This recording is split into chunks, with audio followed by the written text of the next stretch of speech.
রমজানে একটি নামাজের কথা বলবো, শত কষ্ট হলেও এই নামাজটা আপনি ছাড়বেন না, একবার হলেও এই নামাজটা আপনি পড়বেন। নবীজি এই নামাজের এত গুরুত্ব দিতেন, নবীজি বলেছেন জীবনে একবার হলেও তুমি নামাজটা পড়বে।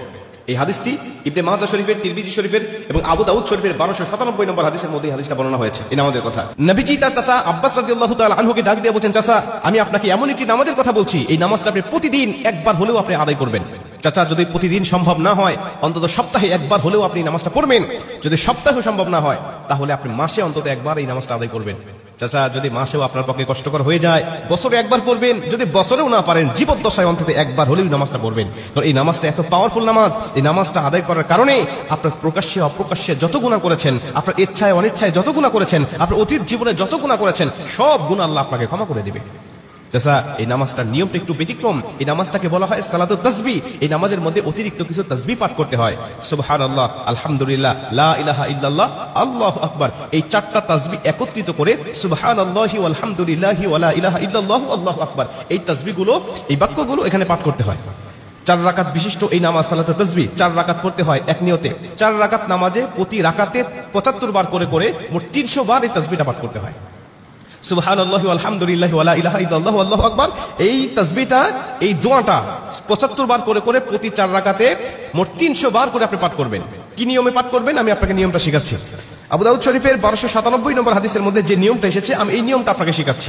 আমাদের সমাজে আরেক বেশ কিছু মানুষ বেশ কিছু নিয়ম বলে, কিন্তু আমি আপনাকে হাদিস থেকে সরাসরি নিয়মটা জানাচ্ছি। এটা আপনি রেকর্ড করে নেন, খাতা কলম থাকলে লিখে নেন, প্রয়োজনে এটা যত সোশ্যাল মিডিয়াতে যাবে, ফেসবুক ইউটিউবে যাবে, এটা আপনি সেভ করে নিজ আইডিতে শেয়ার করে রেখে দিবেন, যাতে আপনিও শিখতে পারেন, অন্য মানুষকে শেখাতে পারেন।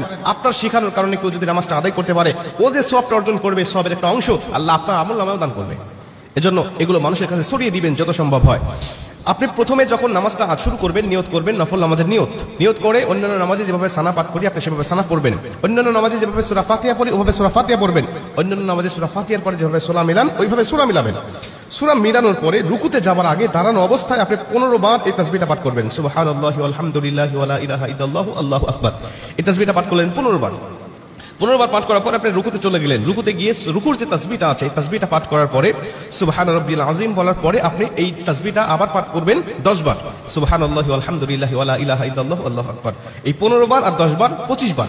এরপরে আপনি রুকু থেকে উঠে দাঁড়ালেন, দাঁড়ানোর অবস্থায় আপনি আবারও 10 বার পাঠ করবেন, তাহলে হলো 10 আর 25 35 বার। এরপরে আপনি রুকুতে চলে যাবেন। রুকুতে গিয়ে রুকুর তাসবিহটা পাঠ করার পরে আবারও পড়বেন 10 বার। এই হলো 35 আর 10 45 বার। এরপরে আপনি রুকু থেকে আবার উঠে বসে পড়লেন, বসার পরে আপনি আবার পড়বেন 10 বার। 45 আর 10 55 বার। এরপরে আপনি আবার রুকুতে চলে যাবেন। রুকুতে গিয়ে রুকুর তাসবিহ পাঠ করার পরে আবার পড়বেন 10 বার। এই হলো 10 আর 55 65 বার। এরপরে রুকু থেকে যখন উঠবেন, উঠে প্রথম রাকাতে আপনাকে দাঁড়াতে হবে, না দাঁড়িয়েই আপনি বসা অবস্থায় আবার 10 বার পাঠ করবেন। এই হলো 65 আর 10 75 বার।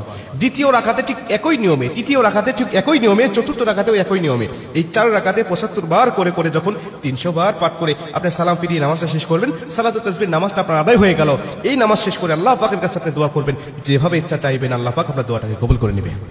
আমরা দেখেছি বেশ কিছু পিকচারের মধ্যে, বেশ কিছু জায়গায়, বেশ কিছু লেখায় আপনি এই নিয়মটা বর্ণনা করার পাশাপাশি একটু ব্যতিক্রম বর্ণনা করা হয়েছে যে শেষ রাকাতে সিজদা থেকে উঠে বসে না পড়ে রুকুতে যাওয়ার আগেই মোট 25 বার পড়তে হবে, অর্থাৎ রুকুতে যাওয়ার আগে 10 বার আর সানা পড়ার পরে 15 বার। এই নিয়মটা বর্ণনা করা আছে, কিন্তু হাদিস শরীফের মধ্যে আমি যেটা বললাম এই নিয়মটা বর্ণনা করা আছে। অতএব এই নিয়মে যদি আপনি নামাজটা আদায় করেন আশা করা যায় আপনার নামাজটা কবুল হয়ে যাবে।